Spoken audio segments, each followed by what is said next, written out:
Universalist Church of Amherst. I'm Reverend Michelle Buhite, the minister of this congregation. We are so glad you have chosen to join us in worship. As we gather, we acknowledge that our church is built on occupied land that once belonged to the First Nations people of this region, the Haudenosaunee. Today, I am pleased to turn over our virtual pulpit to my longtime friend, Kristin Chambers, who will bring to life the 19th century writer, lecturer, abolitionist, suffragist, and Unitarian, Julia Ward Howe.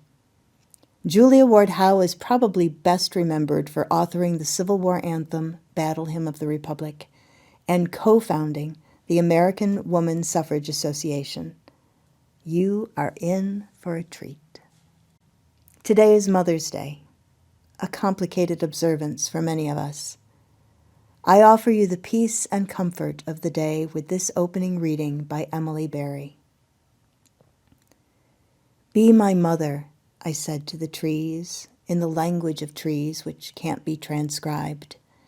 And they shook their hair back, and they bent low with their many arms, and they looked into my eyes as only trees can look into the eyes of a person. They touched me with the rain on their fingers till I was all droplets, till I was a mist. And they said they would.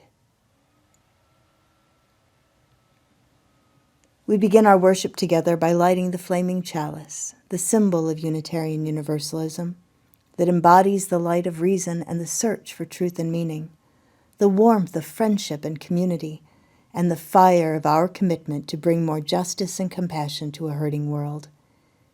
If you have a chalice or simple candle at home, please prepare to light it as we light our shared chalice. We meet on holy ground, for that place is holy where we meet each other, where lives touch, where love moves, where hope stirs. How strong is our need for one another, our silent beckoning to our neighbors, our invitations to share life and death together, our welcome into the lives of those we meet and their welcome into our own. We kindle our chalice, a bowl of light, reflecting that eternal light which shines always around and before us. Love by Corinne Avarice and Kirsty Beautyman. Everyone loved everyone in Tess's house. Daddy loved Mommy, Mommy loved Daddy, Tess loved Mommy and Daddy, and Tom. Everyone loved Tom, and Tom loved everyone else. Apart from Diggle, who barked loudly and scared him sometimes. But Diggle loved everyone, too. Mom said, loving someone means you like being near them, as near as you can possibly get. Tess thought about all the love that filled their home, like the light inside one of Daddy's little houses. If Tess had to leave home, then Mommy or Daddy went with her. And so the love came too, wherever she went, and kept her warm like a scarf.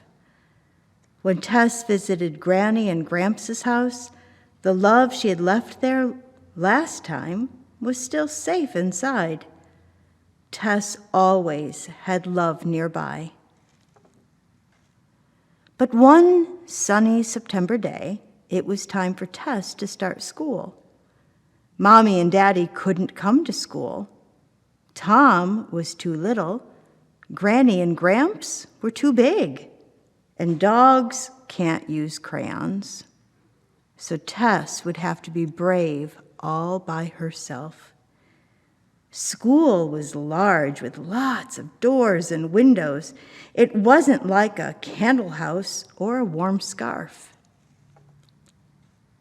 If we're not together, will the love still find me? Asked Tess. Don't worry, said Mom.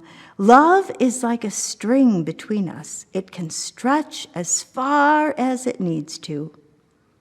They said goodbye at the gate. It felt strange to Tess not having Love near. How could she know that Mommy was on the end of her string? She tugged, but perhaps Mommy was already too far away to feel it. Tess ran right up to the school gate. She might be closer that way. She tugged again. "Are you okay, Tess?" A teacher had joined her. "I don't know if Mommy is on the end of my string," Tess explained. The teacher gave Tess a hug. She was named Mrs. Turley, and she understood. "I promise your Mommy is always on the end," she said. As they walked back to the classroom, Tess noticed a little thread between them. That felt nice. Mrs. Turley guided Tess to a table where a boy was making a paper dragon. "Do you want to help?" he asked, and offered her the glue. As they played, Tess told the boy all about her strings.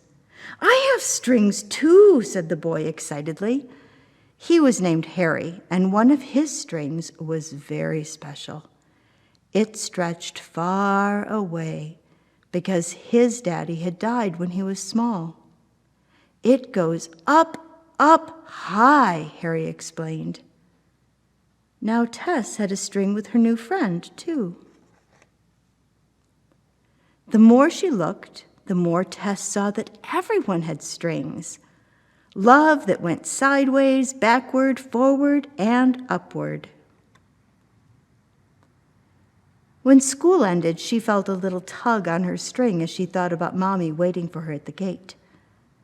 Tess stood with Mrs. Turley and watched as one by one, all the children were met with a hug and left for home. Where was her Mommy? Tess's tummy fluttered, and her heart beat fast. Her sadness turned to worry, and she tugged the string again and again to see if anyone was there. Mrs. Turley took her back into the classroom to wait. It seemed to Tess that her string was useless. It wasn't connecting her to anything. With trembling hands, she untied the knot and let it fall to the floor. Then Tess cried and cried, and though Mrs. Turley tried to help, she wanted to be alone. Suddenly, she felt a hand on her shoulder. "Mommy!" "I'm so sorry, Tess. Tom was crying for his lost teddy. It took us ages to find it." Tess hugged Mommy tightly. Then she remembered what she had done. "I untied our string," Tess confessed sadly.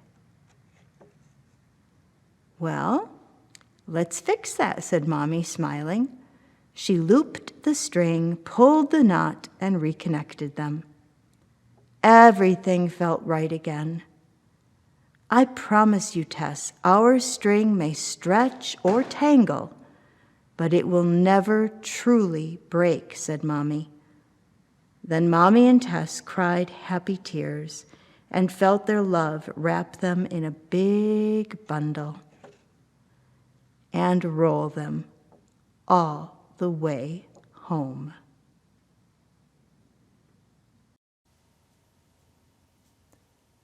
A Little Piece of Our Souls by Stephen F. Smith. Everywhere we go, we take our souls with us. And every time we meet someone, we wrap a little piece of our souls around them and pass it through them.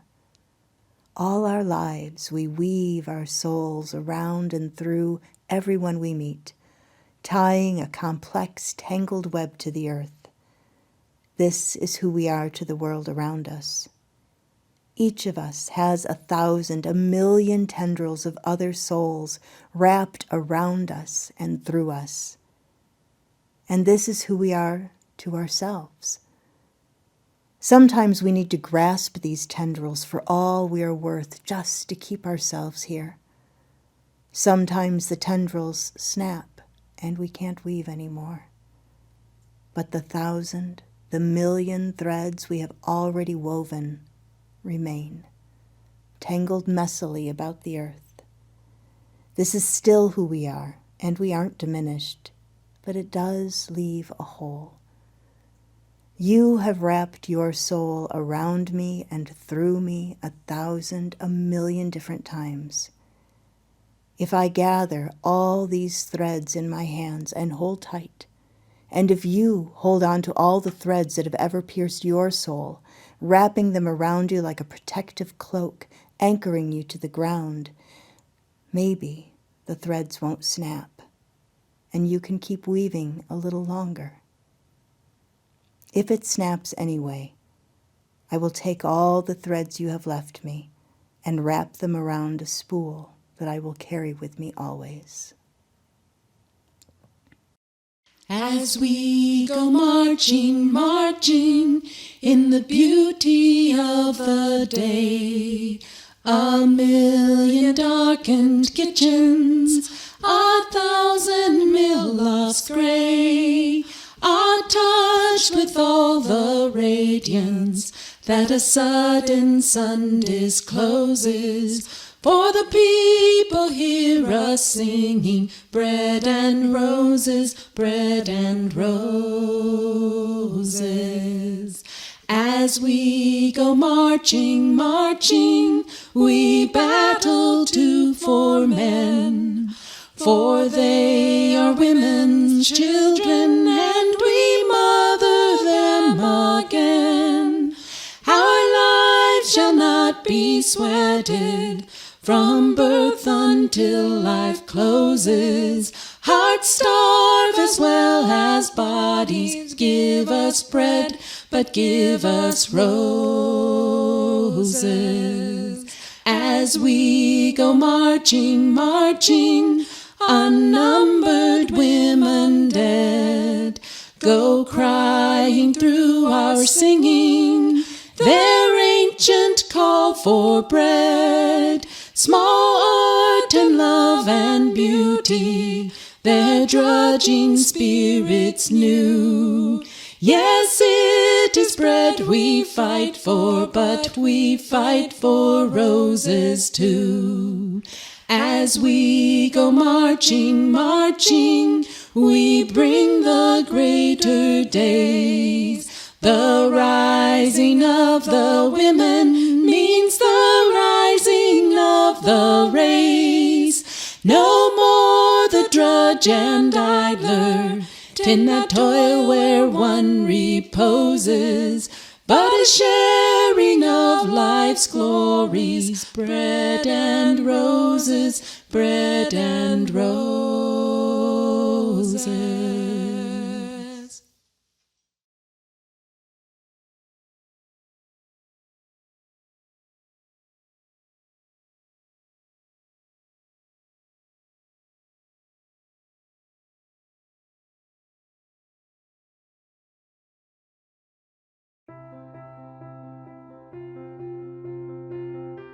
Arise, all women who have hearts. Whether your baptism be that of water or of tears.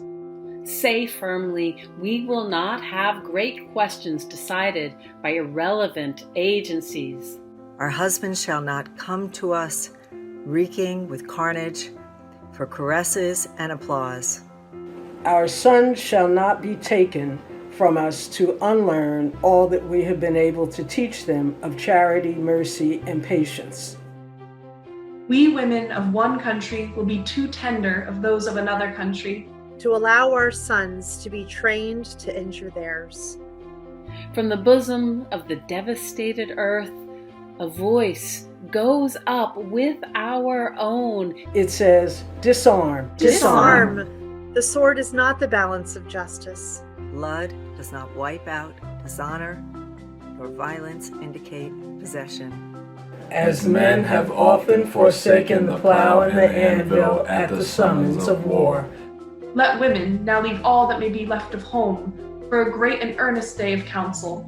Let them meet first as women to bewail and commemorate the dead. Let them solemnly take counsel with each other as to the means whereby the great human family can live in peace. Each learning after their own time the sacred impress, not of Caesar, but of God. In the name of womanhood and of humanity, I earnestly ask that a General Congress of Women, without limit of nationality, may be appointed and held at some place deemed most convenient and at the earliest period consistent with its objects. To promote the alliance of the different nationalities. The amicable settlements of international questions. the great and general interest of peace. Peace. Peace. Peace. Peace.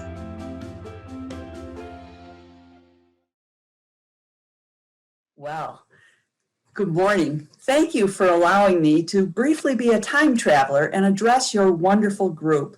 It pleases me so much that you have already listened to my Mother's Day proclamation, which I issued in 1870. What a wonderful treat for me to hear it rendered in the voices of so many women, and even one young man, still relevant today. I was born in 1819, and I lived 91 years, an accomplishment at any point in history. You may wonder how I came to believe so fervently in the cause of women, for was I not as surely a child of my era as you are of yours? It is a sweet irony that my Mother's Day proclamation for peace has been reprinted in so many places. For from a very tender age, I had no mother of my own to honor or emulate. Also, no mother to impress upon me the utter necessity of hiding my gifts and sublimating my will to that of my husband. You see, tragically, my mother died when I was only 5. Father was wealthy, well-educated, and busy as a banker on Wall Street. After Mother died, my older brothers and sisters raised us younger ones. Though my home lacked a mother, they did their best to make up for it with their love and attention. My brother Sam ensured that I learned to read, and he shipped an amazing library from Europe during his travels. How I loved those books. I loved reading philosophy. Without Father's knowledge, I became acquainted with writers such as Balzac and Sand. Their modern ideas regarding the world contrasted sharply with Father's puritanical Calvinism and left me torn between my love for him and my natural ambitions as a thinker and an individual, and eventually even as a writer. At first, I wrote poetry, which my brother used his connections in New York society to help get published. By then, I was a young woman of such means that I was able to travel and see a bit of the world. I had a great knack for languages. I spoke French, Italian, and German, and I could read Latin and Greek with ease. I even tried my hand at writing travel books. One of my titles that might interest you even today is my A Trip to Cuba. How delicious that I, in a time of such restricted freedom for my gender, had the opportunity to visit Cuba. Perhaps you will in your lifetimes too, although I understand that it is much changed. Speaking of much that has changed, at my time in history, I was given to understand that marriage, like death, is a debt we women owe to nature. So when I was 24, beginning to be vaguely concerned about my impending spinsterdom, I married Samuel Gridley Howe. He was a hero of the Greek Revolution, and I mistook him for an enlightened man, for he was famous for his reform work for prisoners and his efforts in education for the blind. As well, he was a radical Unitarian who was a part of the Transcendentalist movement. I married him rather quickly, before I knew what I was getting into. You see, he was 18 years older than I, and my Lord was he iron-willed and dogmatic. Here I had been an independent-minded New York heiress, and suddenly I was a wife and mother living in isolated quarters at the Perkins Institute for the Blind, outside of Boston, where Samuel was busy with his teaching and his philosophy. He forbade me from working outside of our home and took total control of my estate and my economic affairs. He misspent my fortune, I might add, leaving me practically penniless when he died. I spent the first several years of our marriage holed up at the Institute raising our children. We had 5 in 12 years. Those were hard times, as you can tell from this excerpt from one of my letters to my sister when I was suffering through yet another pregnancy. I wrote, "When the unwelcome little unborn shall have seen the light, my brain will be lightened, and I shall have a clearer mind. Thank God that even this weary 9 months shall come to an end and leave me in possession again of my own body and my own soul." I took solace in reading philosophy, but chafed terribly at the restrictions my husband placed upon me. You can well imagine that we had marital trouble. Eventually, we separated when I took my youngest 2 children and went to my sister's in Rome. Upon returning, I decided to stop allowing Samuel control of my every action, and I published Passion Flowers, a collection of rather earthy poems that challenged his authority. My husband, foolish in my opinion, chose to be devastated by my disobedience and betrayal. It was depressing, but instructive. For one thing, while he didn't want me to work independently, he relied on me to be his editor and writer for his newspaper, The Commonwealth. Some called that paper incendiary propaganda for the abolitionists, but it surely awakened my social conscience. As the Civil War approached, we became involved in funding John Brown's revolution. You remember him for the infamous raid in Harper's Ferry, Virginia. When John Brown was captured, my husband fled to Canada to avoid prosecution as a collaborator. Before he took off, however, we visited a Union Army camp. The soldiers were singing John Brown's Body, and it inspired me to write a poem for the same music. You are familiar with it. It was published as the Battle Hymn of the Republic. What an idealistic poem. It wasn't long before I had seen enough of the real effects of war to dream of a swift end to the stomping on the vineyards and the terrible swift swords. Once one sees the real death and disease which kills or maims the soldiers and devastates the lives of the children and the widows, one can only yearn for peace. Yet, Battle Hymn of the Republic brought me celebrity, made me one of the most famous women of my time, and allowed me to have a voice that could no longer be silenced. In 1870, I took on a new cause. Distressed by the realities of war, I realized that peace was one of the 2 most important causes in the whole world, the other being equality in its many forms. That's what led me to write the piece you heard earlier, my call for women to rise up and oppose war. I hope that women would come together across national lines, recognize what we hold in common is more than what divides us, and find peaceful resolutions to conflicts. Now, I must admit the Mother's Day idea did not originate with me. In the immediate aftermath of the Civil War, I saw and felt the difficulties of restructuring the economies and the social fabric of both North and South. During that period, I met Ann Jarvis, an Appalachian homemaker who had organized women throughout the Civil War to work for better sanitary conditions for both sides. In 1868, she focused on reconciling her Union and Confederate neighbors. She established a Mother's Friendship Day, whose purpose was to reunite families that had been divided during the Civil War. She wanted to expand it into an annual memorial for mothers. There were several limited observances of her idea in the 1870s, but it never got beyond the local level. She was an amazing woman. She inspired my declaration. Wouldn't it have been wonderful to have a day of solemn council where women from all over the globe met to discuss the means whereby to achieve world peace? We would also convene as mothers, keeping in mind the duty of protecting our children. 10 times in 10 years, I convened a Mother's Day for peace, but eventually I had to let it go. Given the times, the deep resistance to emancipation, the institutionalized oppression of all women, and the fact that we had no legal means to pursue our goals, Really, I suppose I never had a prayer of getting formal recognition for my Mother's Day for peace. But the process was enormously educational. In the aftermath of the Civil War, one thing you could see so clearly if you were inclined to look were the parallels between the struggles for legal rights for Blacks and the need for legal equality for us women.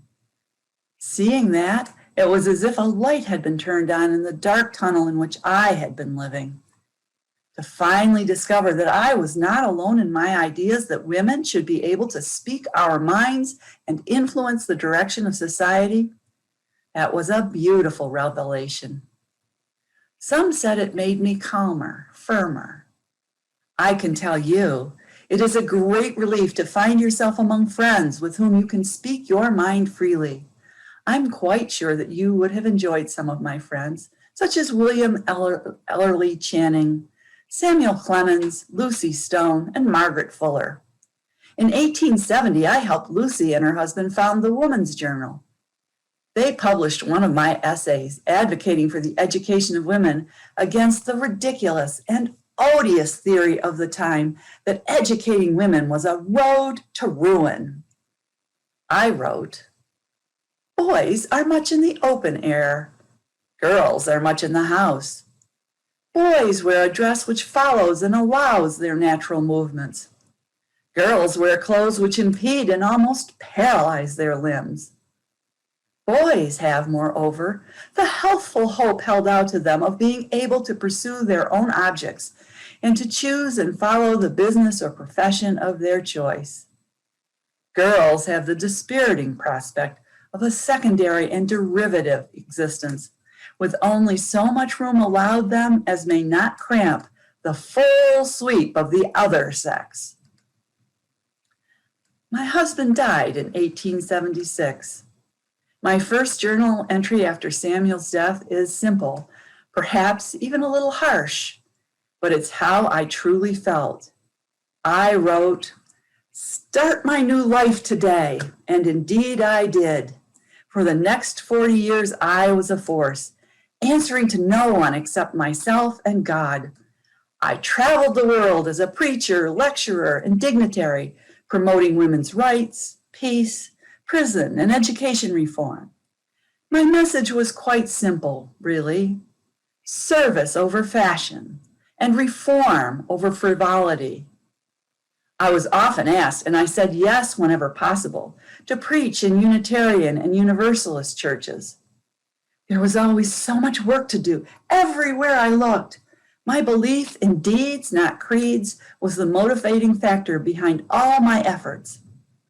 After all, when your life is the true expression of your faith, whom can you fear? A bit earlier, I mentioned Ann Jarvis. Remember her, the Appalachian woman who organized the Mothers' Reconciliation events? Her 9th child, Anna, knew of her mother's work and of my work. Much later, after Ann Jarvis the elder had died, Anna Jarvis the daughter started her own crusade to found a Memorial Day in honor of her mother. The first such Mother's Day was celebrated in West Virginia in 1907 in the church where the elder Anna had taught Sunday school. It took great resolve to move the idea from one small community's celebration to its becoming a national holiday. Ann Jarvis had that kind of resolve. Along with her supporters, she wrote hundreds of letters to those in power advocating for a national Mother's Day. Though the response was cold initially, she achieved a breakthrough by garnering the support of the philanthropist John Wanamaker of Philadelphia. In only 2 years, the movement grew to 45 states in Puerto Rico, Hawaii, Canada, and Mexico. People wore white and red carnations to pay tribute to their mothers, according to the tradition Anne started. She chose carnations because they were her mother's favorite flower. A white carnation honored deceased mothers, and a red one was for a living mother. President Woodrow Wilson declared the first National Mother's Day in 1914. But of course, I didn't live quite long enough to see it. And let me say this, It makes me so proud to see the progress women have made in all our endeavors. It also makes me proud to know that there are still women and men working for peace, praying for peace, writing for peace. I am confirmed in my understanding of human energies. Ambitious people climb, but faithful people build. You are builders. Lastly, let me say this. I could never be good when I was not happy. And so I bid you to be happy as well as good. Whatever you do, whomever you honor, I wish you great happiness.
We close this time of worship as we extinguish our chalice with these familiar words. We extinguish this flame, but not the light of truth, the warmth of community, or the fire of commitment. These we carry in our hearts until we are together again. Reverend Frederick E. Gillis provides this benediction to bless the time we have shared together. May the love which overcomes all differences, which heals all wounds, which puts to flight all fears, which reconciles all who are separated, be in us and among us, now and always. Thank you for joining us in worship today. Please see the credits at the end of this service for information about the music and other worship elements. And do take a moment to visit our website, uuamherst.org, and click on the giving link, or text your gift to 833-987-1968. Your generosity in online giving is the virtual equivalent of passing the offering plate. Thank you in advance for your generosity.